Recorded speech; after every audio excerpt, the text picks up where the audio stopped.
सारी चीजें कह दी हैं, मेरे को अलग से कुछ कहने लायक नहीं बचता। मैं शुरुआत पहले दो लाइन के शेर से करता हूँ, खुद का बनाया हुआ है कि समंदर तब तक हसीन नहीं, समंदर तब तक हसीन नहीं जब तक लहरों का आगाज न हो। समंदर तब तक हसीन नहीं जब तक लहरों का आगाज न हो। मतलब आप समंदर खाली लगता ना, प्लेन हो तो लहरें जब तक ना आए तो लहरों का जब तक आगाज न हो। तो समंदर तब तक हसीन नहीं जब तक लहरों का आगाज न हो। संग तब तक मजबूत नहीं जब तक हर सदस्य की आवाज न हो।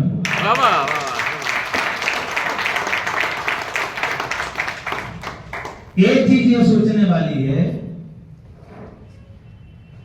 3 साल बाद मैं रिटायर हो जाऊंगा, 4 साल बाद ये रिटायर हो जाएंगे, और जो पहले रिटायर हो चुके जो भी हमारे पदाधिकारी हैं, चाहे तो नेमा जी हो, मदन जैन जी हो, सरलोक जी हो, और पीछे चले जाएं आप, है ना, तो आप अगर उनको आप देखें, समीर सर हो, अवधेश सर हो, जितने सारे लोग हैं, इनको ऐसा तो नहीं है कि रिटायरमेंट में संघ के पदाधिकारी थे तो सब बहुत सारी चीज मिली हो, कोई सुविधा मिली हो।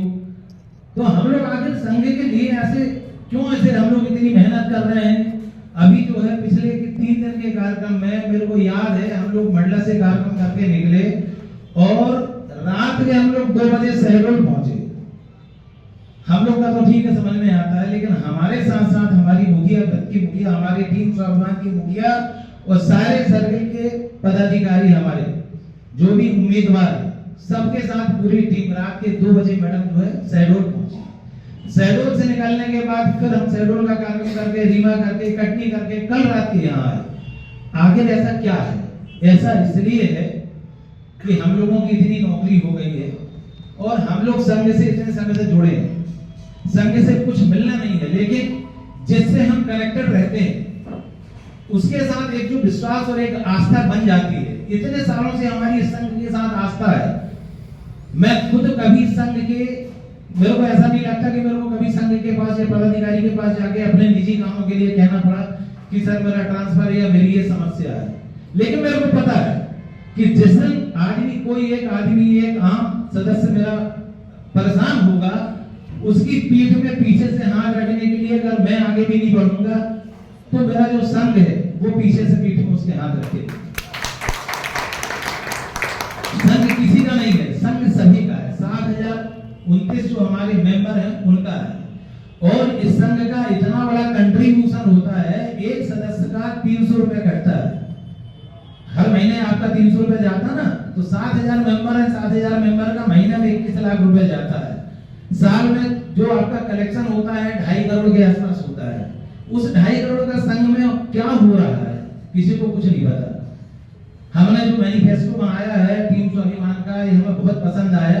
इसमें मैडम ने 2-3 चीजें लिखी। एक तो पहली चीज ये लिखी कि हम 300 रुपए से आपका सब्सक्रिप्शन जो है घटा के 170 रुपए कर देंगे, क्योंकि हमारे पास जो पैसा है या एसोसिएशन का जो खर्चा है वो पूरा खर्चा 170 रुपए में भी चल सकता है। तो ये एक बड़ी ब्यूटी है, एक पॉजिटिविटी है टीम की। और इस गुलदस्ते में चाहे वो सर्किल लेवल पे हो, आपका मॉड्यूल लेवल पे हो, अगर आप इतिहास देखेंगे तो ही इतिहास बन पाएगा।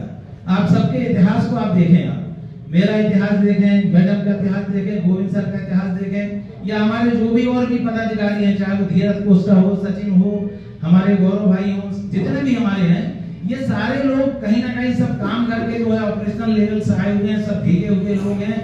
और हम लोग एक नया कंसेप्ट लेके आ रहे हैं कि हम लोग नेता बनने नहीं आ रहे हैं। मैं आपको भी बता दूं कि हम लोग नेता बनने नहीं आ रहे, नेता बनने का हमको कोई शौक नहीं है, और यहाँ नेता बन के हम कुछ कर भी नहीं पाएंगे। हम सबसे पहले बैंकर हैं, हम अपने बैंक का काम करने के बाद आपके लिए अलग से समय निकालकर आपकी मुसीबतों के लिए हम आपके प्रतिनिधि बनकर काम करेंगे।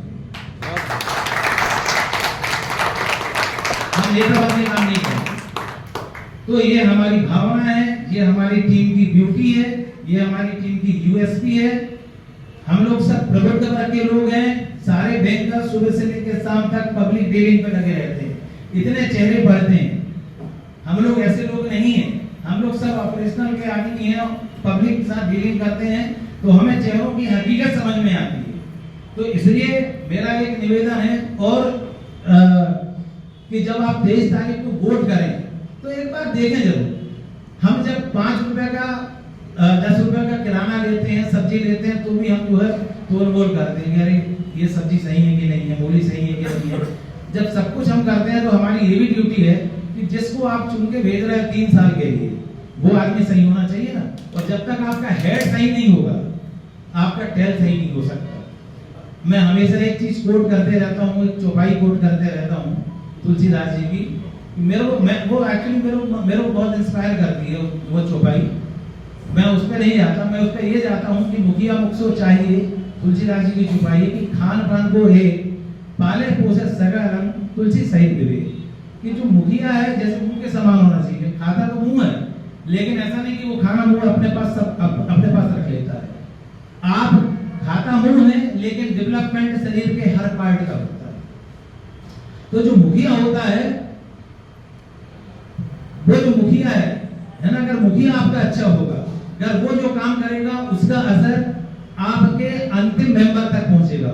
उस काम की जो पॉजिटिविटी है मेंबर के, अंतिम मेंबर जो आपका होगा, अंतिम सदस्य होगा, वहां तक पहुंचेगा। एक अच्छा ब्रांच मैनेजर के आने से पूरी ब्रांच बहुत अच्छी हो जाती है। एक अच्छे पद में अगर आरएम आ जाए, डीजीएम आ जाए, तो आप देखते हैं कितनी पॉजिटिविटी हम लोगों के पास आ जाती है। हमारा अच्छा ब्रांच मैनेजर है तो कई बार ऐसा होता है कि जैसे हमको 7 बजे भी घर से निकलना हो तो यार बॉस बैठे हैं, चलो थोड़ा काम कर लेते हैं। होता कि नहीं होता? माहौल अच्छा होगा ना, अगर माहौल अच्छा होगा तो सब अच्छा होगा। तो जब हम कोई भी संस्था हो, जब हर जगह माहौल अच्छे की हम बात करते हैं तो फिर संघ में अच्छे माहौल की बात हम क्यों नहीं करते, अच्छे मुखिया की बात हम क्यों नहीं करते? यहाँ भी अच्छा मुखिया चाहिए ना।